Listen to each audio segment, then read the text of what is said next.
Are you the one? There are almost 8 billion people in the world, but are you the one that needs hope? In this very moment, there are 332 million people in the US, but are you the one that feels alone? Good news is, you're not alone. While 80,000 thoughts will bombard you today and can feel chaotic, just one thought can potentially bring you peace and free you. Join us today, together with our guests, as we sift through the challenges, pains, questions, and victories in life. In sharing our stories, are you the one that will be inspired to take the next step toward fully living the purposeful and abundant life God created for you? Welcome to Are You the One? Good morning. We're so glad that you're here on the journey with us.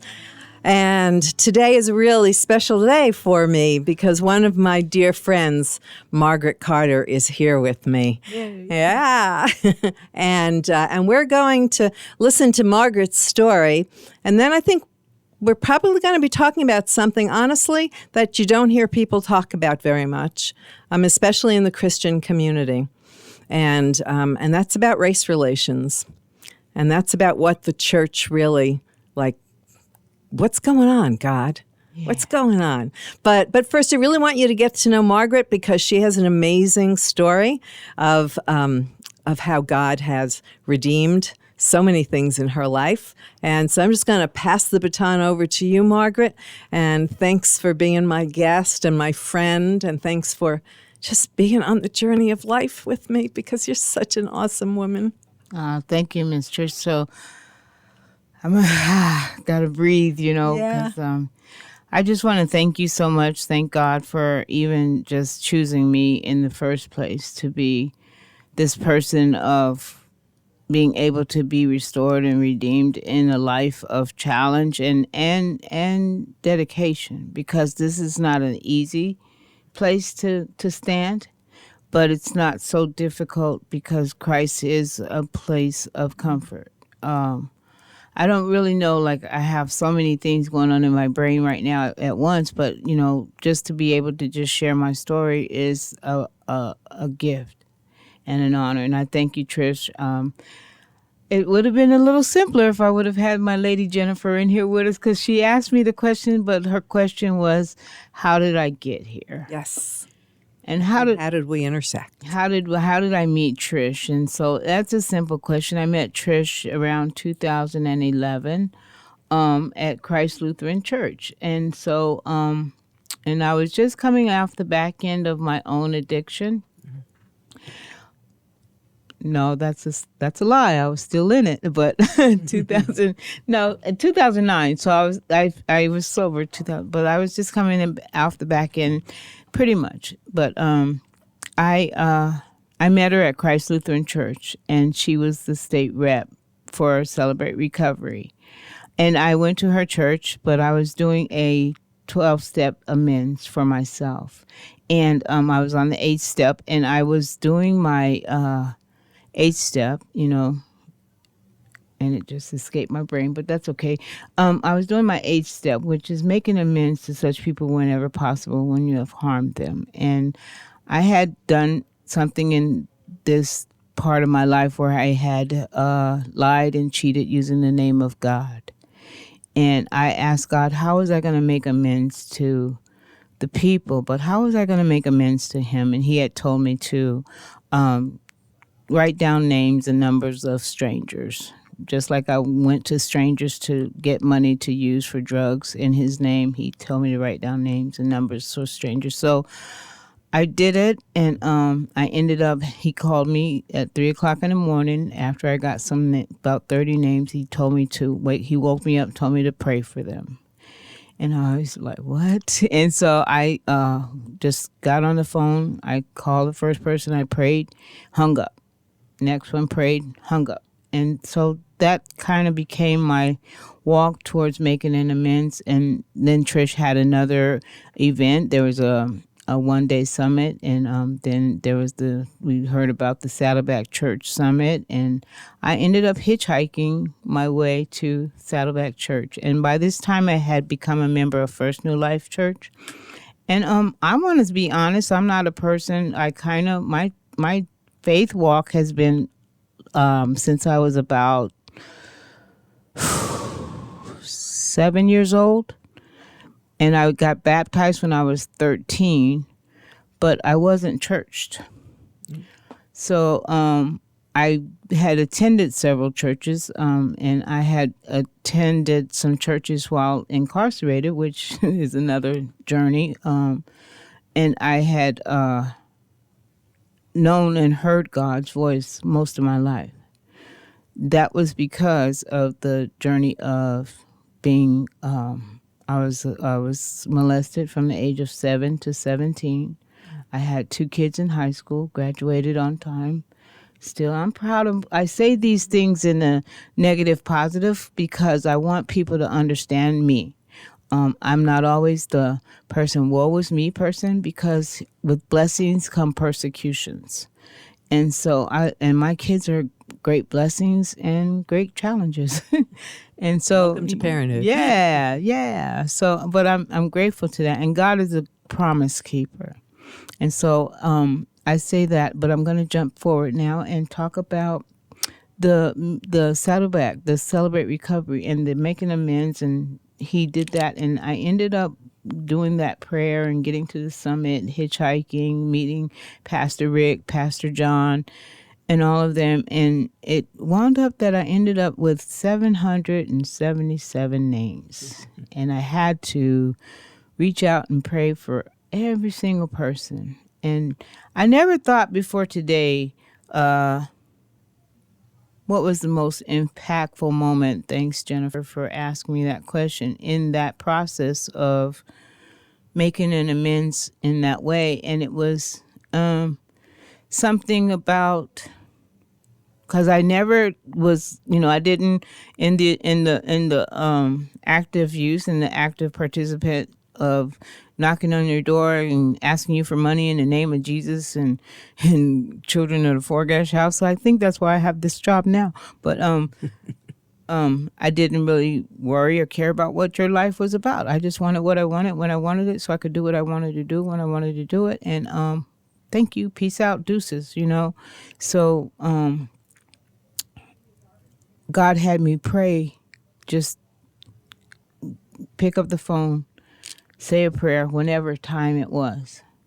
Because one thing about addiction, it don't have no time span, no time limit. Cravings don't care.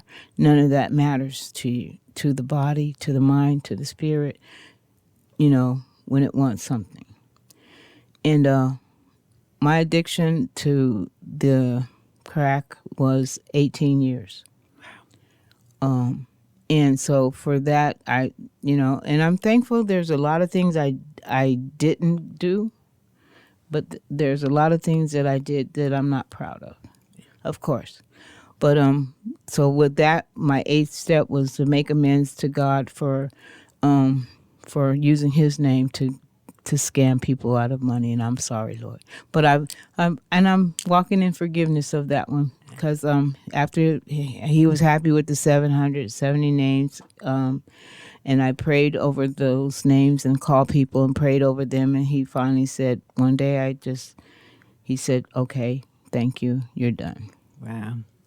And one lady, a lot of people, I didn't talk to them or anything, but that's how I met Trish, was in her line at Christ Lutheran Church. And funny thing about church and me is I seem to be at different churches and different places, and I end up staying at different churches and different places, and I'm either the only female in the room or I'm the only African American in those spots when I'm connecting with something. And I think that's what's drawn Trish and I together. Yeah, I do too. Yeah. I do too. That is one of the things. But your church now? My church is First New Life Missionary Baptist Church, and it's an African-American church on the south side, 1902 West Rosier, plug. Pastor Aubrey Barnwell, yay. And awesome. I also work at Tanner Community Development Corporation, which is a Tanner church, which is an AME church. So, I am, well-rounded in the church focal point. And I work for a program called HEAL, which is Helping Enrich African American Lives. It's a coalition of 12 sectors, and I'm in charge of the church media. That's funny. That's God, because I cannot yet work computers or technology or webinars or anything, but thank God for you church folks who know how to do that.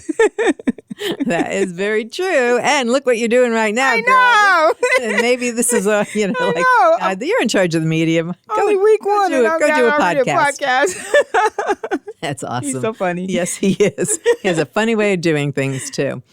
Funny way of doing things. So we had been over the years. Then you would always show up, period, especially when it was your, like anniversary of your sobriety, and you would come and get a chip. And then COVID hit, et cetera, et cetera. And then I began the truth groups, which are at somewhat on the campus, another part of the campus, but they're much smaller groups. And it really struck me, Margaret, the first night that you came, and you sat down, and half of the people you already knew in the group because they were people who had walked the journey with you over the years.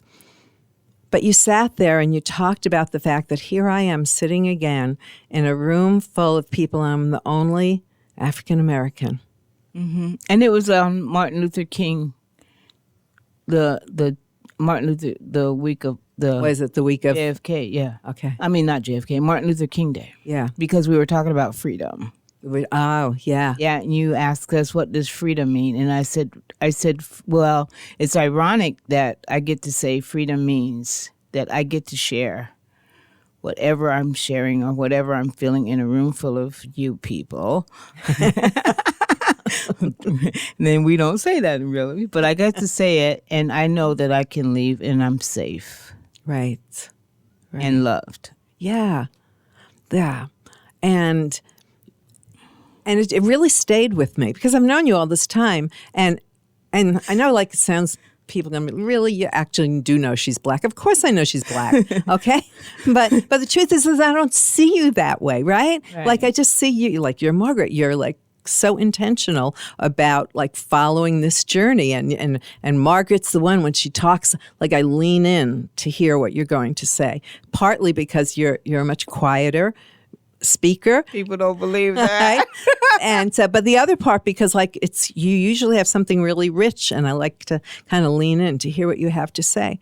And so it never struck me, because at Celebrate Recovery, when we had that going, it was very multicultural, our Celebrate Recovery.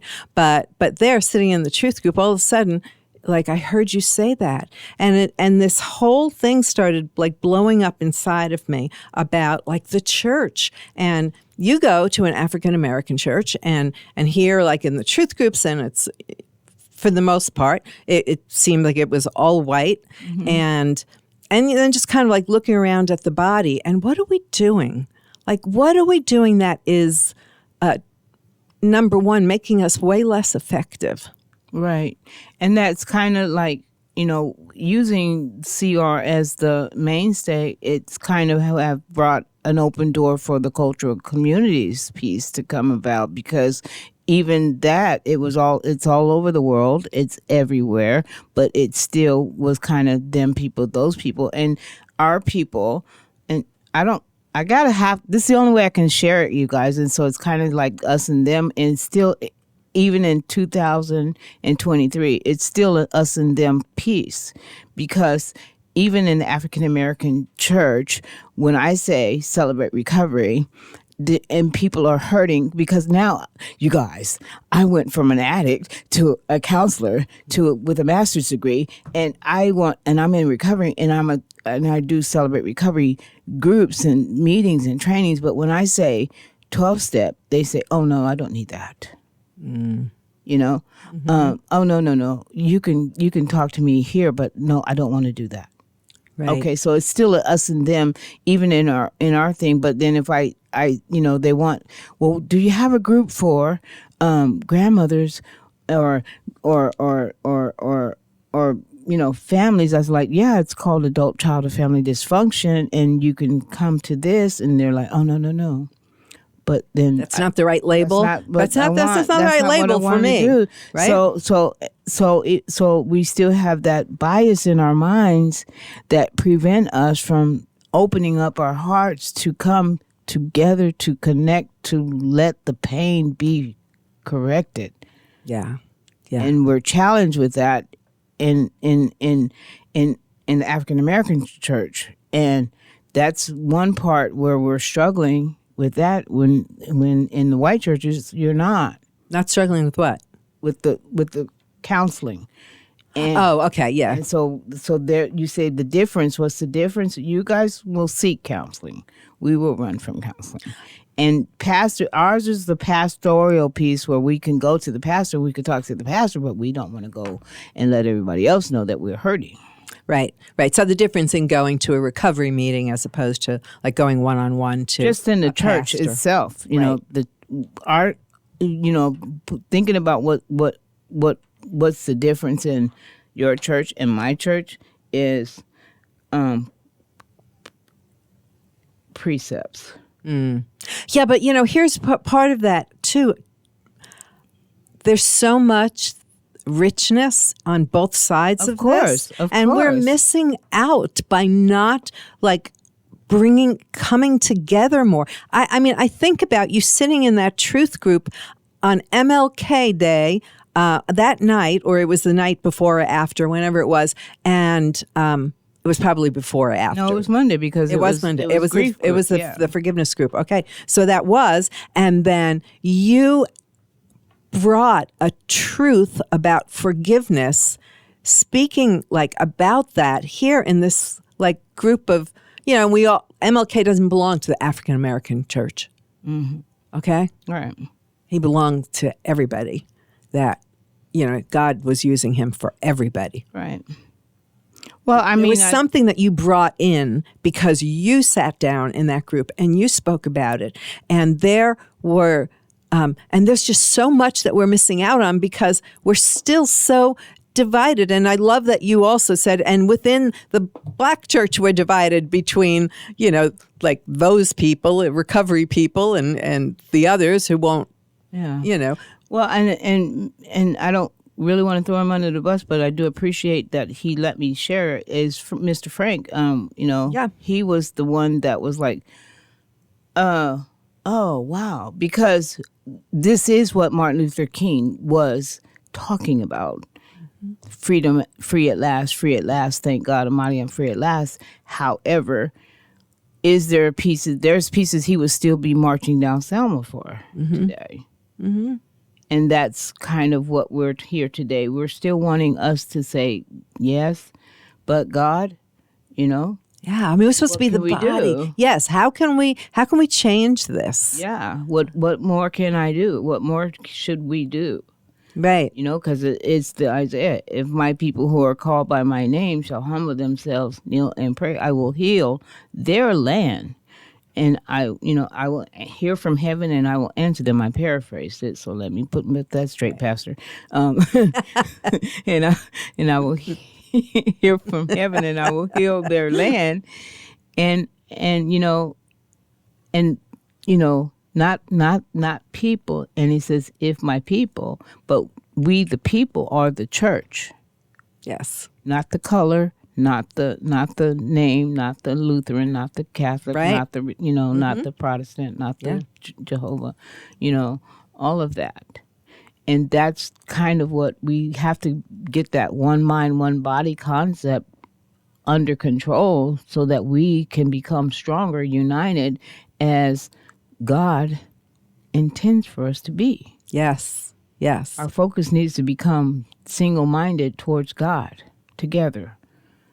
Right. Then the labels, we're so big on labels, right? Yes. And I think you defined it really well when you said that, adult children of alcohol or whatever, but I'm a grandmother and I have this, we kind of like parse these little divisions out so that we end up with this little tiny label, and this is all right, and it has nothing to do with, and God's only going to be able to use the body when we get healthier, when we start reaching out to each other, when we are like,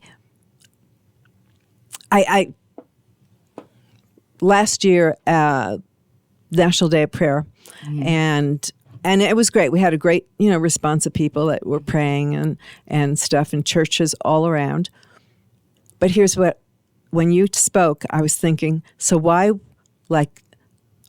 don't we, like as a church body, and you as a church body, or just the people that you represent at your church, even recovery people, and the people like even in the truth, why aren't we getting together? And the youth, Yes. Yeah. Yes. Yeah, and make it national, not just national on the south side, national on the west side, national, make it a national event. Right. But it has to happen first, right? God does it with the one usually first. Oh, yeah. Right? Yeah. And so, I don't know, maybe I'm just like even challenging you and me about this. So if things are going to change, it has to change with us, and we already are, right? We love each other. We're in each other's business and kind of thing. I love when you showed up for a party. Yep. No. It's sort of like, do I do parties any differently than you? No, not really. No, we still ate. I ate good. I was supposed to be at another party.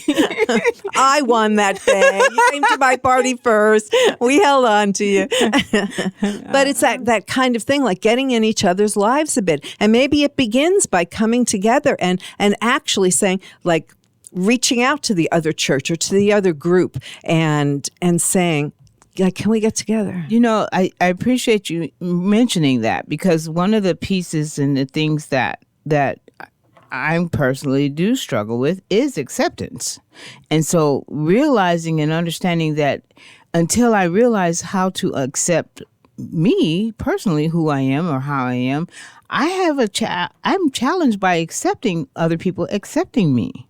So until when you reached out to me about the party, I was on my way to another party. We won't say where, but Cat's out of the bag. But no, yeah, I made it to both. But anyway, I struggled with, do I go here? Do I go there? If I go here, and knowing where to be, and being and coming to your party was. There I was again, just me, where are my people? You know what I'm saying? So you're right. It's kind of like that. But then again, it's food's still good, Yeah. really good. And, you made my favorite. So, I would have missed out on that, and, and so it's just changing your mindset.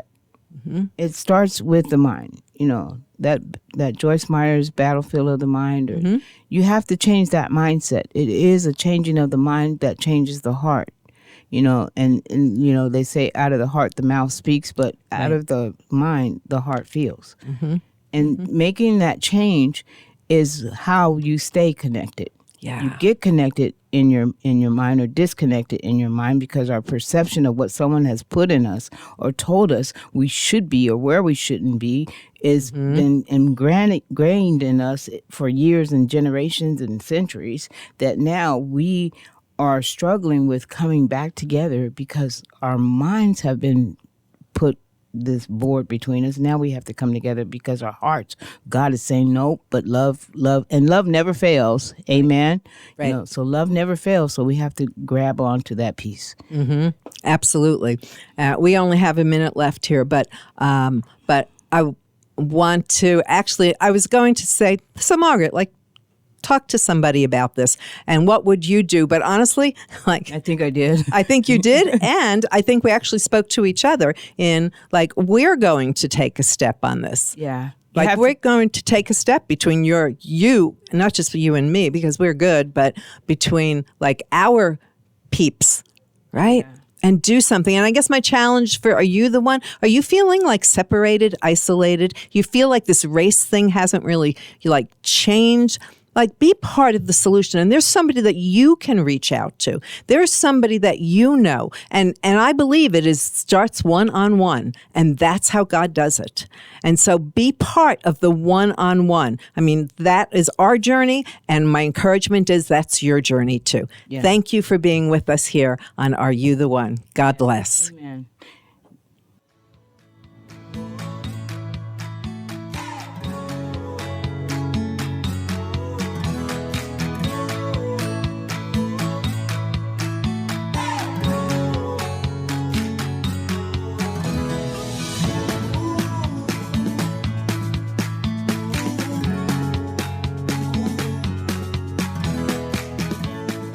Thank you for listening to Are You the One today. We are grateful that you chose to get into the messiness of life with us. We pray that you have been encouraged and blessed and are ready to perhaps take that next step. Remember, you are not alone.